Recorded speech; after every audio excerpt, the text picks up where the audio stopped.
واقعہ لمبا ہے، اس لیے میں نے یہاں سیرت کی مشہور کتاب الرحیق المختوم سے اس واقعے کا لب لبا پیش کیا ہے، ورنہ اصل حدیث صحیح بخاری اور حدیث کی دوسری کتابوں میں موجود ہے۔ مثال کے طور پر اس حدیث کو آپ صحیح بخاری کتاب الشروط کتاب نمبر 58 اور 54، باب الشروط فی الجہاد باب نمبر 15 اور حدیث نمبر 2581 میں دیکھ سکتے ہیں۔ تو اس واقعے میں یہ جو ابو بکر کا قول ہے کہ جا لات بت کی شرمگاہ چوس، اس کی عربی عبارت ہے سس بدر اللات، جس کا ترجمہ ہے لات دیوی کی شرمگاہ چوس۔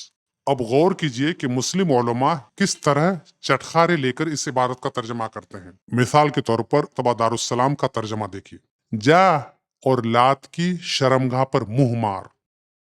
صحیح بخاری جلد نمبر 3 صفحہ نمبر 163، ترجمہ حافظ عبدالستار الحماد فاضل، مدینہ یونیورسٹی، ناشر مکتبہ دارالسلام، سعودی عرب۔ مولانا محمد داؤد راز کا ترجمہ، ابے جا لات بوت کی شرمگاہ چوس لے۔ صحیح بخاری جلد نمبر 4 صفحہ نمبر 204، ترجمہ مولانا محمد داؤد راز، ناشر یعنی پبلشر مرکزی جمعیت اہل حدیث ہند۔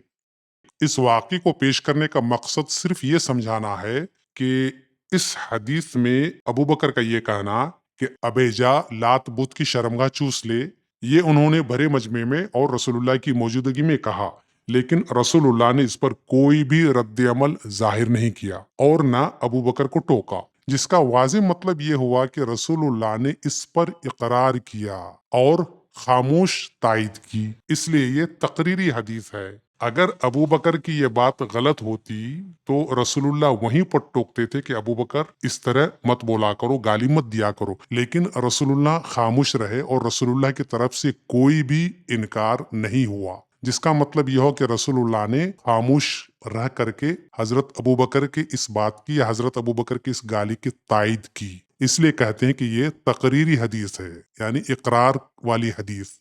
میں نے یہاں اس مثال کو خاص کر اس لیے پیش کیا کہ آج سے تقریباً 4 سال پہلے میں نے اتفاق سے ایک مسلم ساحل کے ساتھ مفتی یاسر ندیم واجدی کا ڈیبیٹ سنا تھا، جس میں ساحل نے یہی سوال اٹھایا تھا کہ دیکھو اسلام میں کس طرح کی گالی دی جاتی ہے وغیرہ۔ تو اس پر مفتی یاسر واجدی صاحب نے بڑی چالاکی کے ساتھ ساحل کو اور تمام سامعین کو یہ کہتے ہوئے چکما دیا تھا کہ یہ ابو بکر کا قول ہے، رسول اللہ کا نہیں۔ اب مجھے پتا نہیں کہ واقعی مفتی صاحب نے یہاں چکما دینے کے لیے ایسا کہا تھا یا پھر ہو سکتا ہے کہ ان کو حدیث کی باریکیوں کا علم نہیں ہے۔ حقیقت یہ ہے کہ رسول اللہ کی یہ تقریری حدیث ہے، یعنی یہ بھی حدیث ہے، اگرچہ حضرت ابو بکر کا قول ہے، لیکن حضرت ابو بکر نے رسول اللہ کے سامنے یہ بات کہی ہے، یہ گالی دی ہے، اور رسول اللہ کی طرف سے اس پر کوئی بھی انکار، کوئی بھی رد عمل ظاہر نہیں ہوا ہے، یعنی رسول اللہ نے اس گالی کی خاموش تائید کی، اسے اقرار کیا، اس لیے یہ بھی حدیث رسول ہے اور یہ رسول اللہ کی تقریری حدیث ہے۔ ٹھیک، تو ہم نے قولی، فعلی اور تقریری حدیثوں کی مثالیں پیش کر دی۔ محدثین کے نزدیک حدیث کا جو اصطلاحی مفہوم ہے اس کے مطابق رسول اللہ کا حال و صفت یہ بھی حدیث ہے۔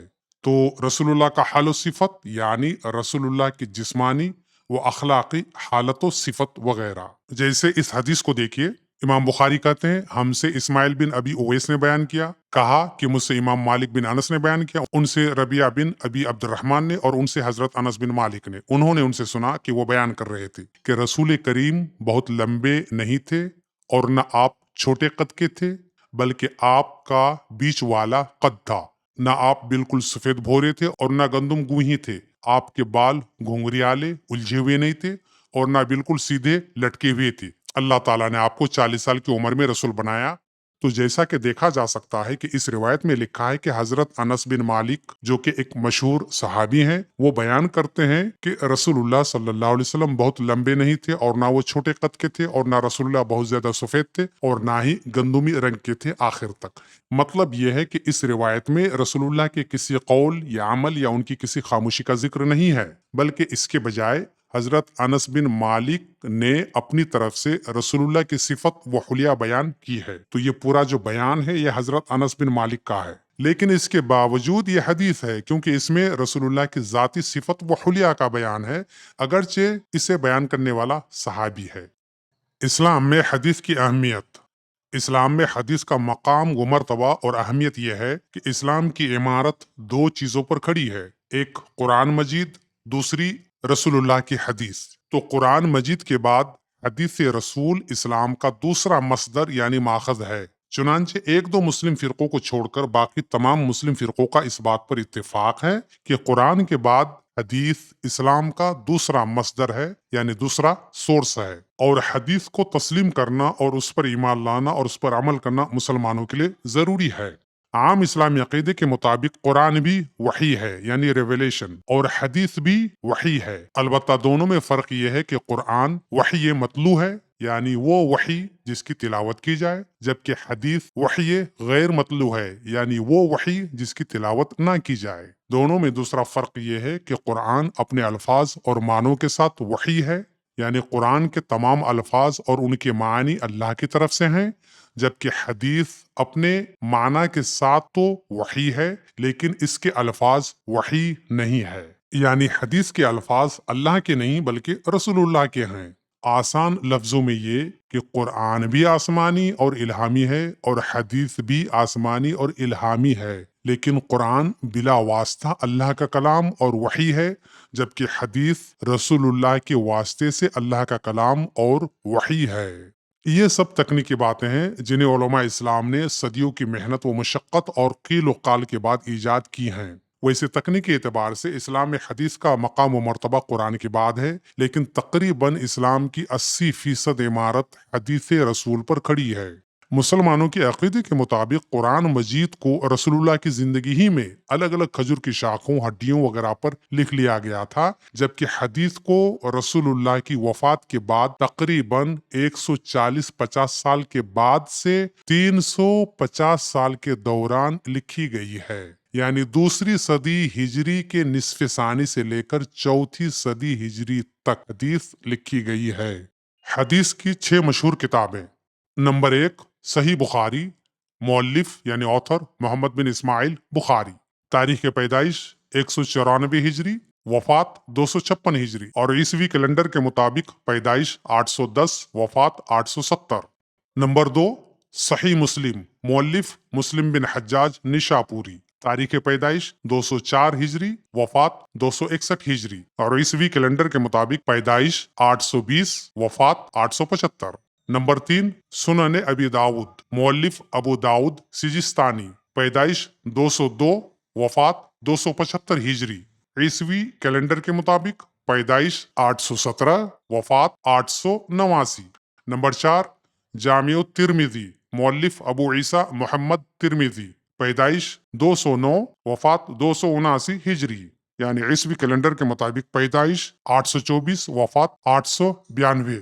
نمبر 5، سنن نسائی، مؤلف احمد بن شعیب نسائی، پیدائش 215، وفات 303 ہجری، یعنی پیدائش 830، وفات 915 عیسوی۔ نمبر 6، سنن ابن ماجہ، مؤلف محمد بن یزید بن ماجہ، پیدائش 209، وفات 273 ہجری، یعنی پیدائش 824، وفات 887 عیسوی۔ تو یہ حدیث کے بارے میں تکنیکی معلومات تھی۔ اب ہم یہاں سے تلمود کے بارے میں جاننے کی کوشش کرتے ہیں۔ تلمود کا تعارف۔ تلمود یہودی مذہب کا ایک مرکزی متن ہے جو یہودی قانون، اخلاقیات، رسوم و رواج اور تاریخ کے مباحث اور تشریحات پر مشتمل ہے۔ اسے یہودی مذہب میں سب سے اہم مذہبی متن میں سے ایک سمجھا جاتا ہے۔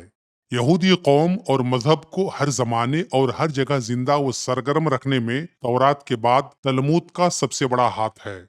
تلمود نے یہودی قوم کو ان کے آزمائشوں، پریشانیوں، فتنوں اور تباہیوں و بربادیوں سے نجات دلانے، انہیں تسلی و راحت مہیا کرانے اور انہیں صبر و تحمل کے پیکر میں ڈھال کر ہر مشکل سے مشکل حالات میں چٹان کی طرح کھڑا رہنے میں سب سے بڑا کردار ادا کیا ہے۔ ایک ایسا دور بھی آیا جب بعض غیر یہودی طاقتوں نے تلمود کو ختم کرنے کی متعدد کوششیں کیں۔ چنانچہ 17 جون 1242 عیسوی کو پیرس میں تلمود کو جلایا گیا۔ 9 ستمبر 1533 عیسوی میں ربیوں کے بہت سے متون روم میں جلائے گئے۔ 1757 عیسوی میں تلمود کی بہت سی جلدیں پولینڈ میں جلائی گئیں۔